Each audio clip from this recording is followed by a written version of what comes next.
Hi, this is Olivia. And this is Abbie. And we are the Gelman Girls. And today we're making miso almond butter cookies. Super delicious. So we have a bunch of ingredients here. Olivia is going to be in charge of the dry ingredients. So what do you have over here? Here we have whole wheat pastry flour and a mix of baking soda and baking powder. That's right. So baking powder for puff, baking soda for spread. So the cookies are going to spread out a little bit when they're in the oven and puff up. It's going to be super exciting. And then we have all of the wet ingredients here. We have melted butter. I've got almond butter, miso, which is a fermented soybean paste. It's going to add a really nice umami flavor to everything. There's also some sodium, a pretty high sodium content in there, so we don't need to add any more salt to the recipe, which is also interesting, right? We have maple sugar, which I love. You can also use regular granulated sugar or light brown sugar. And then we have a beaten egg with some vanilla extract already poured in there. So first, Olivia is gonna combine her dry ingredients and start to mix them together. And then I'm gonna start to put all of our wet ingredients together over here. So in the melted butter goes our sugar. And I'm gonna start to incorporate it together with the whisk as we add each ingredient in. And she's gonna make sure things get mixed up together well over there so that when we combine everything, the baking powder, the baking soda, all kind of incorporated already. This is good here. Now our melted butter is no longer hot. We melted it and let it sit at room temperature for a little bit. So when we add our egg, we should have zero problems, right? So if our melted butter was hot, it could scramble your egg. So there are two choices. One is to let your melted butter cool off like we did, or you can add it a little bit at a time. You can put some of the melted butter in here. It's called tempering, and you bring them together to temperature together so that you don't scramble those proteins. But we're not gonna have that issue. I'm gonna add that right in there. Combine that together again. Just can whisk it together as we go. And it's gonna get thicker. This wet ingredient bowl is gonna get thicker as we start to add more stuff to it. So in goes that almond butter.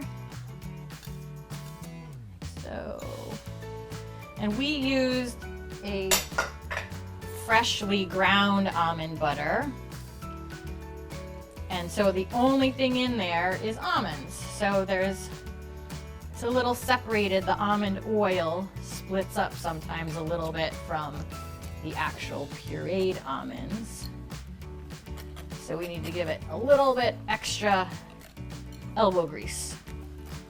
Boop. And then we'll add in that miso.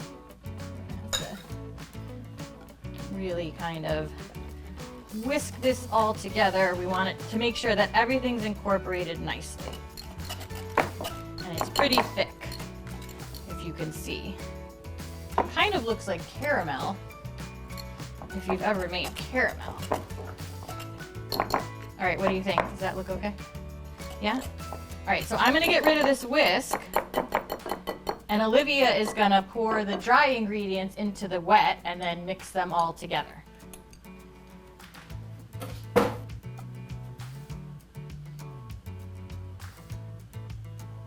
All right, so she's gonna kind of carefully mix them together. Some of it's folding. Some of it will be called folding together. So she's kind of maybe going up and under and over. So now we're folding the ingredients so that they don't get mixed too much and become hard cookies.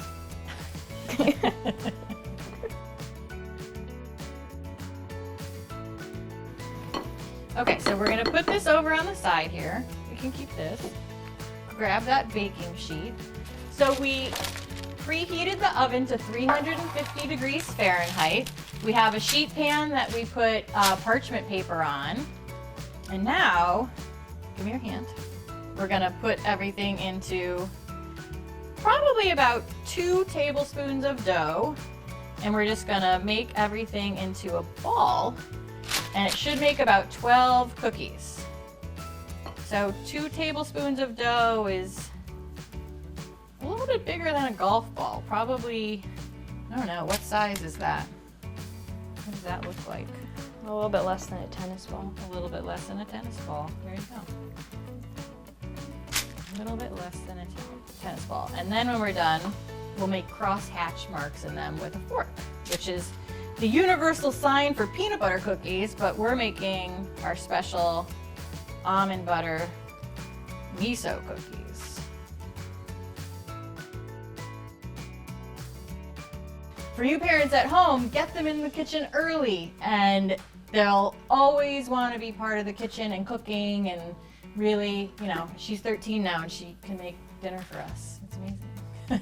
So miso almond butter cookies into the oven for about 12-13 minutes at 350 degrees. And we don't want to overcook them. We want, you know, they're going to get puffy and spread out a little bit, and we want them nice, lightly golden brown. And then we'll let them cool before we eat them. So into the oven, and we'll see you soon. Ooh, look at how beautiful those are. Nice and golden around the outsides. Watch it because it's hot. But here you go. Once again, this is Olivia. This is Abbie. And we are the Gelman Girls. And this is our miso almond butter cookie recipe. Thanks for watching, and we'll see you next time. Bye. Bye.